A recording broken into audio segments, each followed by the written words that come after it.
in this, and if war is ravaging on in Europe, people are not getting food in Africa.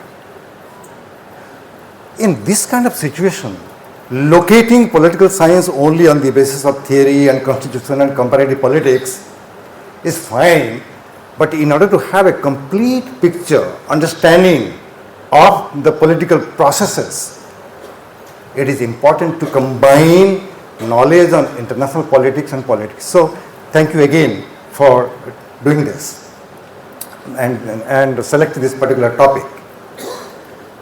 Now, third, in a way, citation I would say is about Odisha. This is not the first time that India is rising. For decades and decades, India was the number one economy in the world.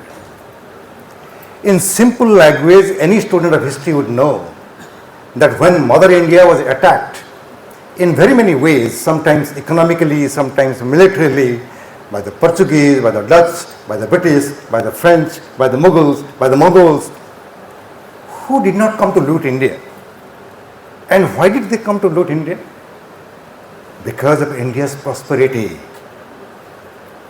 Now, the history on this particular issue for how long India was the number one economy in the world, and for several decades India and China together accounted for the largest chunk of global GDP.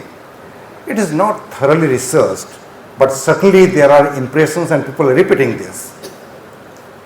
But I would talk about Odisha as one of the important contributors to the rise of India. All Odias who would have read about Odisha history a little bit, the maritime tradition of Odisha goes back to centuries. And only recently we had Boita Bandhana, where the Honorable Chief Minister also invited the ambassadors of ASEAN 10. When I got down in the Bhubaneswar airport and came down, my wife showed me, look at this particular poster. Welcome to the ambassadors of ASEAN. History is repeating yet again. And the great maritime tradition that Odisha had, not only doing trade with, now it is known, with Europe, with Arabia, with Eastern Africa, with Southeast Asia, with East Asia. Not only that, the glimpses of Odia's culture you can locate in Vietnam, in Indonesia, in Myanmar, in Thailand. One of my Odia friends in JNU went to do research in the Philippines. And he told me something where again research is silent. There is a Kalinga tribe even in the Philippines. In fact, we Odias are not great historians. We Indians are not very great historians. When Pandit Nehru was writing his discovery of India, in one of the pages, he also laments that Indian history is not completely written.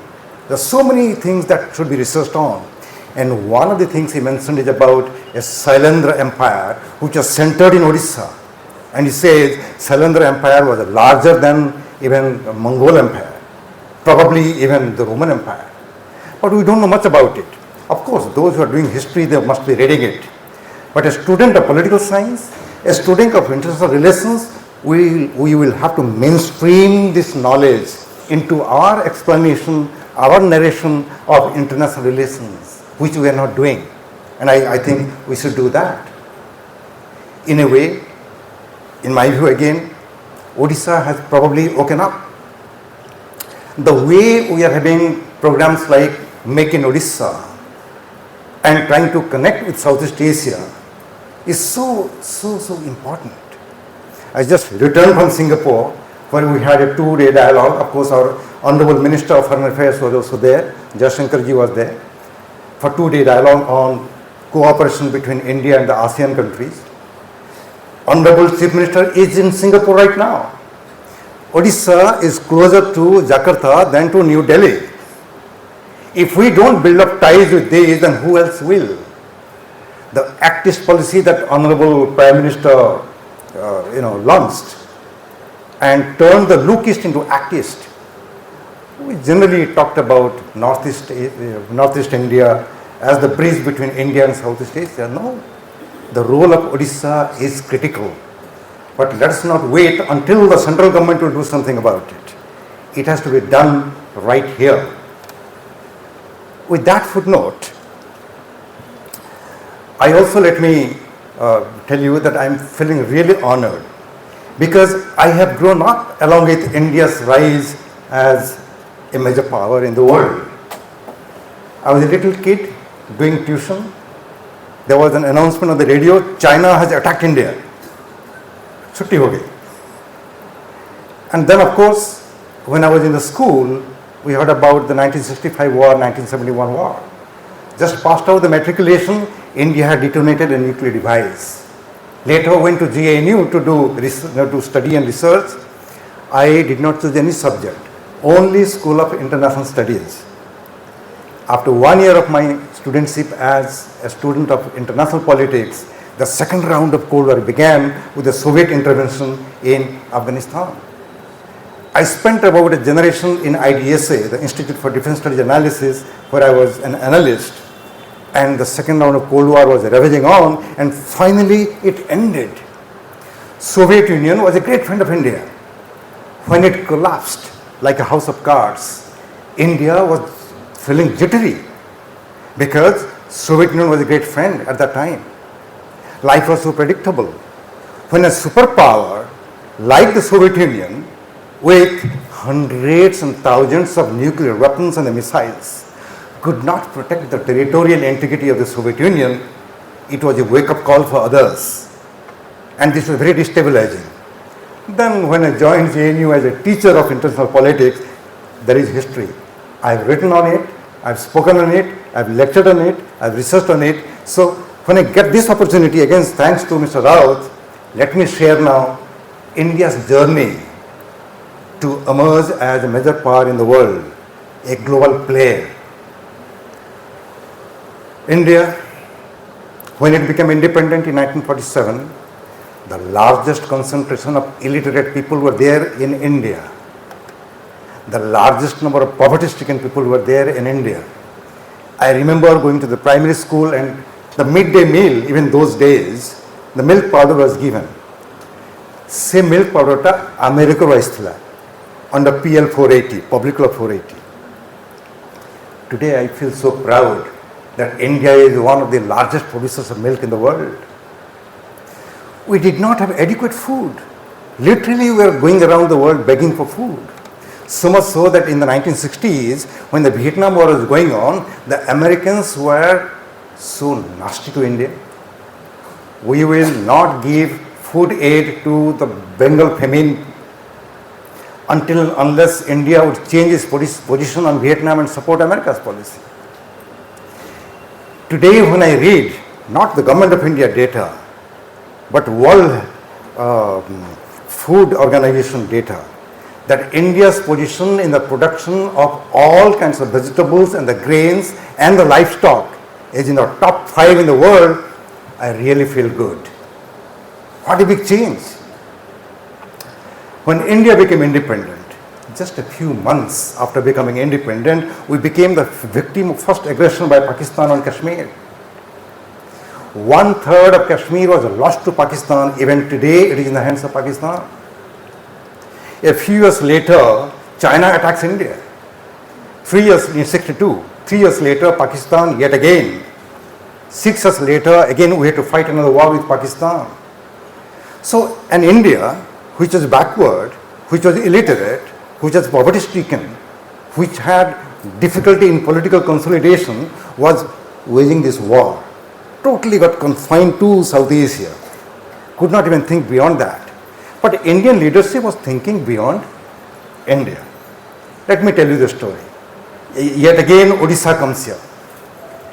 In 1947, a few months before India would become independent, India convened an Asian Relations Conference. In that conference, the Prime Minister floated the idea, we are going to become independent soon, so are the other countries of Asia. We must combine our strength and not become the petitioners to the Western court anymore.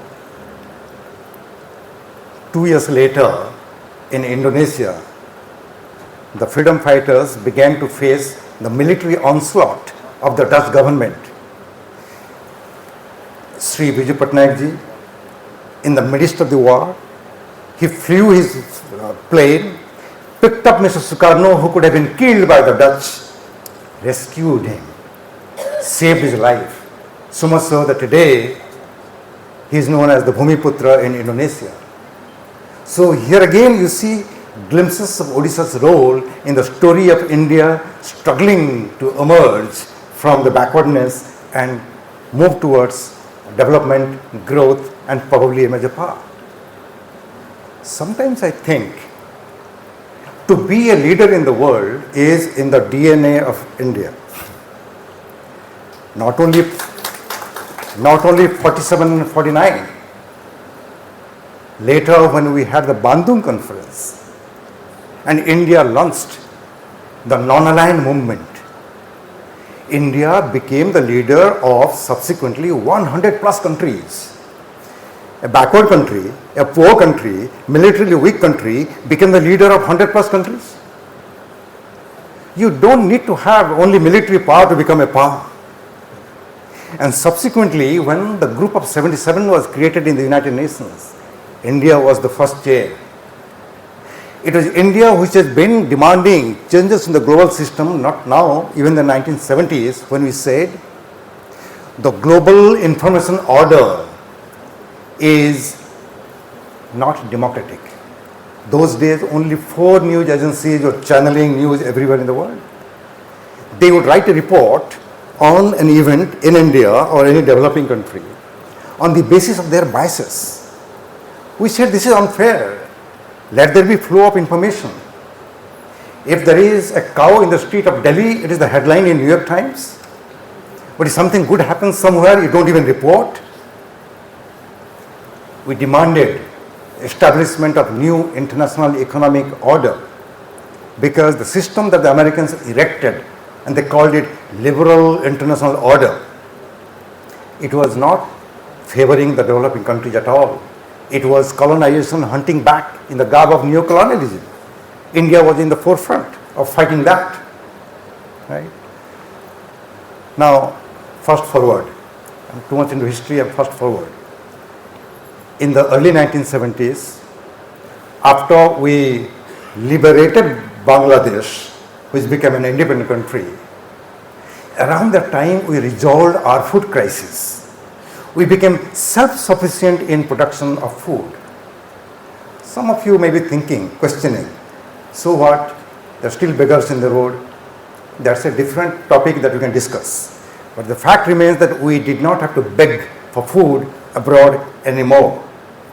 And 1974, when we had the nuclear explosion, we called it a peaceful nuclear explosion. But the world knew that India had developed a capability to make a nuclear bomb. Fast forward. 1991 December, history took place in the world, grand history, where the Soviet Union collapsed. Like papad, it broke into 15 different republics. Believe me, the Indian Minister of Foreign Affairs was completely jittery about it. What to do? For decades of the Cold War, life was so comfortable. The US will do something, Soviet Union will do something, we will support this, we will oppose that. But now, everyone was in darkness. What would happen in the post-Cold War era? Many people thought that Americans will not even look at India because India was a friend of Soviet Union. That did not happen. We began a mini economic revolution. 6 months before the Soviet Union would collapse, we had the economic liberalization.